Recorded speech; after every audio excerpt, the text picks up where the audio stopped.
For as long as the NBA has existed, some fan somewhere has sworn the games are rigged. There are magnets in the rims for the stars. There are sensors in the ball for the big market teams. It is the oldest conspiracy in basketball. Well, this week, the league made half of it real. The NBA just put an actual sensor inside the basketball. So today, what that chip really is, what it is for, and whether it changes the game or just the tinfoil hats. Let's break it down. Here's the plan. First, the joke that turned out to be half true. Then, what the connected basketball actually is under the leather. Then, the real reason the sensor is in there, which has nothing to do with helping your favorite team. Then, where it came from and where it is going. The facts are verified. The read on what it means is mine. This is Game is Culture. Quick thing first, if you like NBA breakdowns that go past the headline and into what is actually happening, subscribe. Because this little chip is a bigger deal than it sounds, and you are going to want to be here for it. So let's start with the part that is honestly kind of funny, the conspiracy that has followed this league for decades. You have heard every version of it. The rims have magnets that reject shots against the favorite team. The ball has a chip that helps the stars in the big cities. Fans have joked, and a few have not been joking, that the NBA rigs the hardware for years. So there is a real comedy to this announcement, because after all that, the league did put a sensor in the basketball. No magnets to be clear, probably, but the chip is very, very real. So let's separate the folklore from the fact. What is actually inside this thing?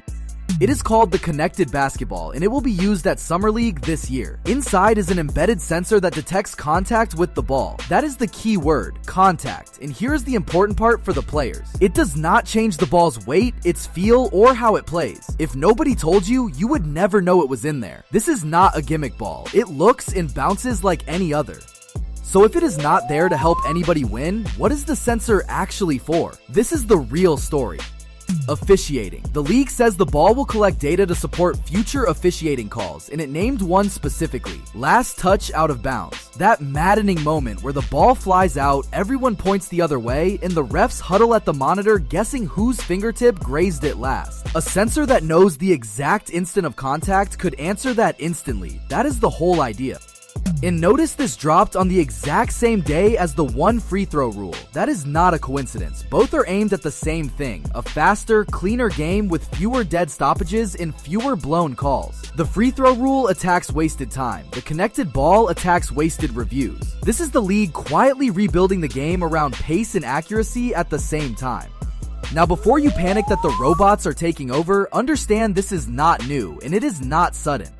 Like the free throw rule, the connected ball was first introduced down in the G League, the NBA's testing ground for exactly this kind of thing. From there, it moves up to Summer League this year in front of real crowds and cameras. In the last step, the one nobody has confirmed, is whether it ever shows up in a real regular season NBA game. That is the leap that actually matters.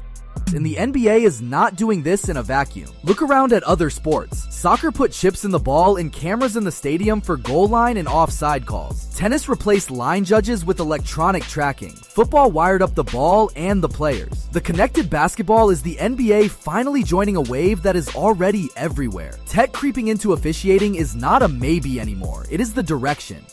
So will it actually work? Because a sensor in the ball sounds great until you think about how basketball is really played.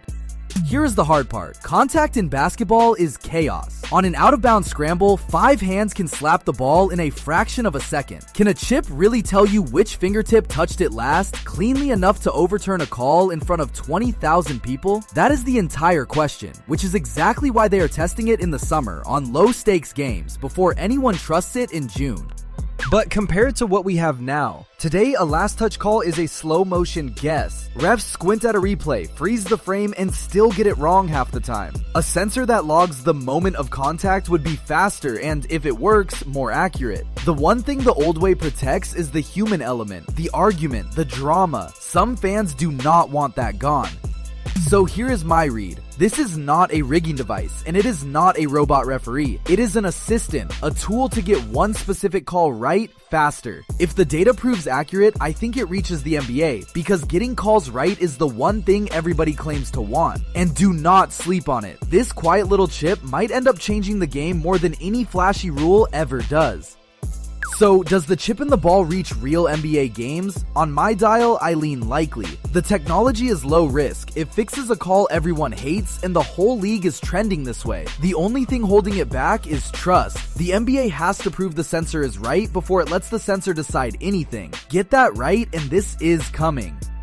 So that is the connected basketball. Not magnets for the stars, but a real sensor built to fix the calls the refs keep blowing. So tell me, do you want technology getting the out of bounds calls right, or do you want the refs and the arguments left exactly as they are? And be honest, part of you still thinks there are magnets in the rims. Drop it below. And we are so close to 2,000 subs, so subscribe to stay up to date.